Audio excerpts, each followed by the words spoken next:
Hello everyone, hope you're doing well. It is time to have a look at the naval and helicopter stuff that was passed to the devs for May of 2025. There's actually a ton of really cool ships here. Some of them didn't exist, but it's kind of nice learning their stories on why they ended up not existing. So sit back, relax, and enjoy some naval stuff, and also a little helicopter to end the day too. As always, if you enjoy the content, make sure to subscribe and also like the video. Let's get started. The first vehicle is the O-class battle cruiser, which is turning up. Basically, this was a series of 3 battle cruisers that was incorporated into the Z plan for Germany, with the main objective of eliminating merchant cargo ships. The O-class used the same main batteries as the Bismarck class, having armor only to face heavy cruisers with 2 or 3mm cannons, but having enough speed to move away from eventual encounters of capital ships. The project started in 1937, and in 1939 it was ordered 3 ships, but cancelled before construction started due to lack of materials and also higher priorities for building other ships. In 1935, Adolf Hitler signed the Anglo-American Naval Agreement, fixed a ratio whereby the total tonnage of the Kriegsmarine was 35% of the total tonnage of the Royal Navy on a permanent basis. This event led to the decision in 1937 to create improved cruisers of the Deutschland class, the P class, and these heavy cruisers would use the same caliber as the Deutschland class, but would be bigger and also faster. But because there were several problems during the project, in 1939 it was cancelled in favour of the O-class, which was being developed in parallel. The displacement of Class O was limited to 30,000 tons, so that construction time was shortened from the normal 4 or more years that a battleship required, to an estimate of around 3 years or 3.5 years. The requirement for the new battlecruisers were a displacement of 30,000 tons, a maximum speed of 34 knots, an action range of 15,000 nautical miles, a main armament of 3 dual-mounted 380mm guns, and armor able to withstand 203mm cannons. One of the factors in cancelling the P-class design in favour of the O-class was its propulsion system, due to the 20,000-ton limitation. It was not possible to install an all-diesel unit, so the design team decided that it would not be prudent to use an all-diesel arrangement. Instead, a diesel steam turbine hybrid propulsion plant would be used on the Class O. In 1940, the project was completed and was approved by Hitler and Admiral Raeder. Only the issuing of material orders and several orders for its implementation were made, but the construction of the ship was not started due to the shortage of high-quality steel and also the priority of building other ships. Inevitably, the construction was cancelled. For Russia, we have the USS Petropavlovsk. This was originally the KMS Lutzlow, and it was the 5th and final member of the Admiral Hipper class of heavy cruisers. It was laid down on the 2nd of August 1937, launched on the 1st of July 1939, and sold to the Soviet Union on the 11th of February 1940, whereupon she was renamed Petropavlovsk. She was never officially commissioned into the Soviet Navy, though.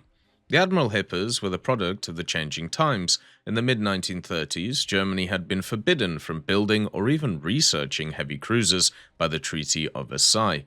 This changed in 1935 with the signing of the Anglo-German Treaty, allowing Germany a 35 to 100 ratio to the Royal Navy. This allowed Germany to begin construction of treaty cruisers, or those that would fall under the Washington Naval's Treaty's 10,000-ton displacement limit. While ostensibly under this limit, the Admiral Hippers would exceed this by such a wide margin that no cruiser but the Des Moines class of the late-war US Navy would even come close. The Hippers had been designed as the ultimate commerce raiders, incorporating the lessons learned by foreign navies in its design.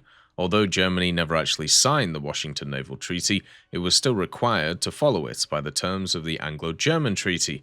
Nonetheless, they decided to give conservative reports of displacement, and so the Hippers ended up nearing 20,000 tons of full-load displacement.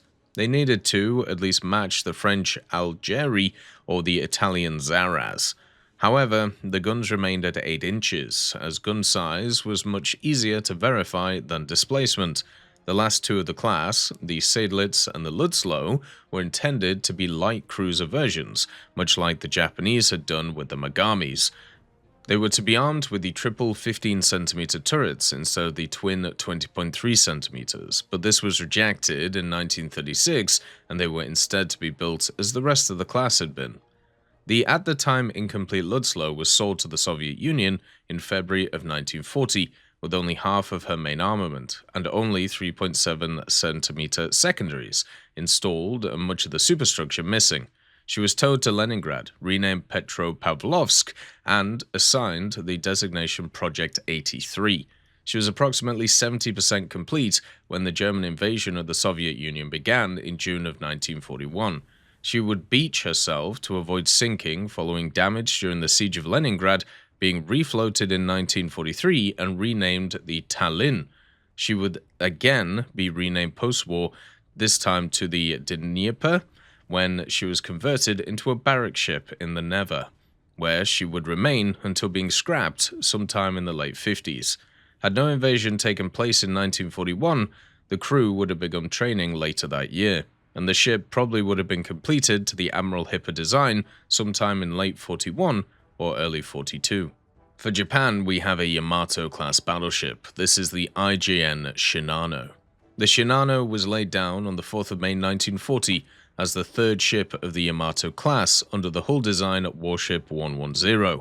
As time again, many have heard before with the result of Japan losing Akagi, Kaga, Soryu, and also Hiryu at Midway in 1942, and as a result, Shinano had her order changed from being completed as a battleship and changed to an aircraft carrier when she was only 45% complete. She would be launched in early October 1944 and would be completed in the 19th of November the same year. Interestingly, even though she was completed as an aircraft carrier, which was something Japan desperately sought, she was instead supposed to be a support ship, oddly enough, in order to help support other carriers rather than use her as a fleet carrier, when she in fact was the largest carrier in the Japanese Navy. Her displacement would be so much that it would take the first US supercarrier, the USS Forrestal, for a carrier to be built which displaced more than her. And as her hull was 45% complete, she already had the armor she was planned to use on the hull, and the IJN decided to leave the armor there, meaning that she was also incredibly armored for an aircraft carrier. After being completed on the 19th of November 1944, she would be sunk 10 days after she was completed, as she came under attack from US submarines, with the USS Archer Fish sinking her on the 29th of November 1944, making her the largest vessel to ever be sunk by a submarine. There was also another vehicle, which was warship number 111. This one was laid down in August of 1940, and work would pause on her in December of 1941, when Japan began to question their battleship building program. As with Shinano, her fate was changed thanks to the loss of the 4 carriers at Midway, and she would be cancelled and scrapped in 1942 when she was 30% complete. The materials from her hull would be used to compensate for the loss of the carriers, as her materials were used in the conversion of the Hyuga and the Isa in hybrid carriers. The changes with the design of the Shinano compared to the other Yamato classes, such as the Yamato, it had a reinforced bottom protection, basically a triple layer of plating of 1 inch thick each, but a third layer of only 0.5 inches to 2 layers in more restricted places, all proof against 300 kilos of TNT mines. They also added weight compensated by 10mm thinner main belt plates and deck plates down to 10mm to 190 overall, plus 540mm bar bets compared to the original design. There was also a possible extension of the conning tower as well as the flag bridge and flagship setup. The fuel storage was revised, and then also the 100mm Type 98 DP guns were brought in to replace the older 127mm guns. We also have a ship for Australia, and it's one that I always struggle to say. It's part of the indefatigable class of the battle cruisers, the HMAS Australia. This was the third ship of the Indefatigable class battlecruisers, built from 1909 to the early 1910s, and as the third and final ship of the class, and Australia herself is a very unique one, just from her very existence alone, as in fact she was the only capital ship to ever serve in the Royal Australian Navy.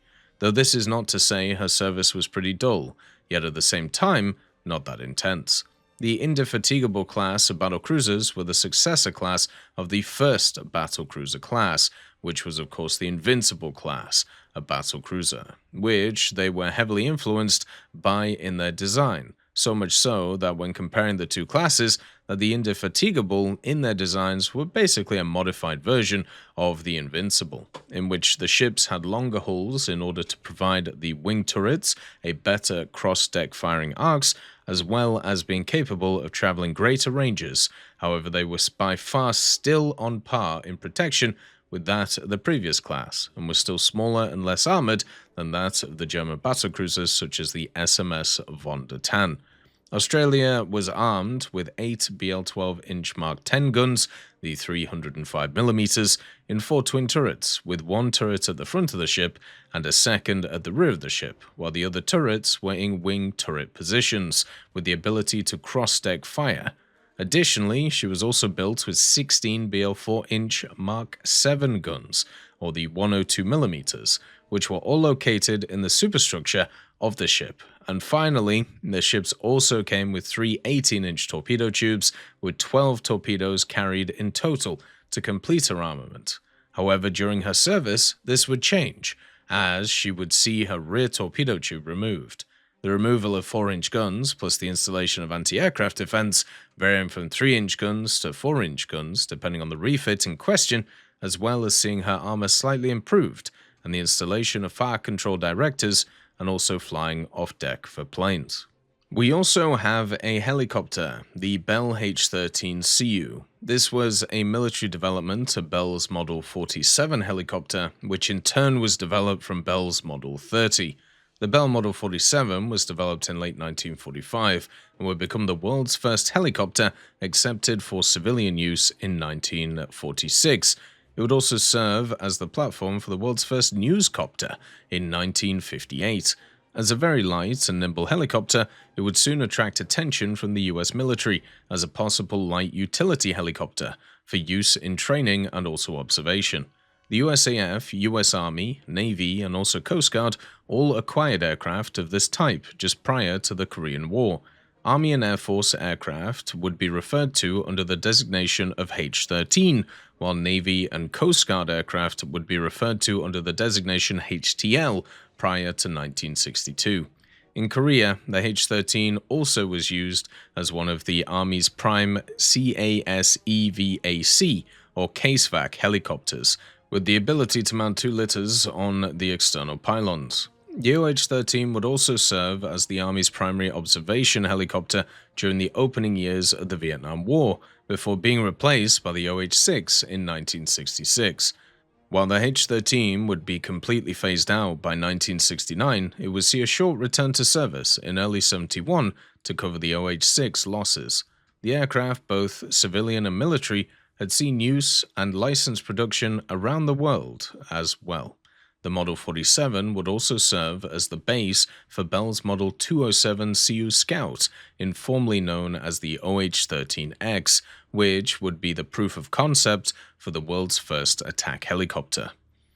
You can lead a horse to water, but you can't make it develop a standardized armament system for an unarmed vehicle. Many different systems were developed for the H-13, but only 2, the M1 and the M2 systems, were accepted for use. Some, such as the M20 bazooka mount and rocket packs, were simply to test the airframe. Others, however, were part of a program for the 7,292nd Aerial Combat Reconnaissance Group, or experimental, and the weapon kits designed were known as Kits A through J. These kits were applied to different variants of the H-13, which were operated by the company at the time.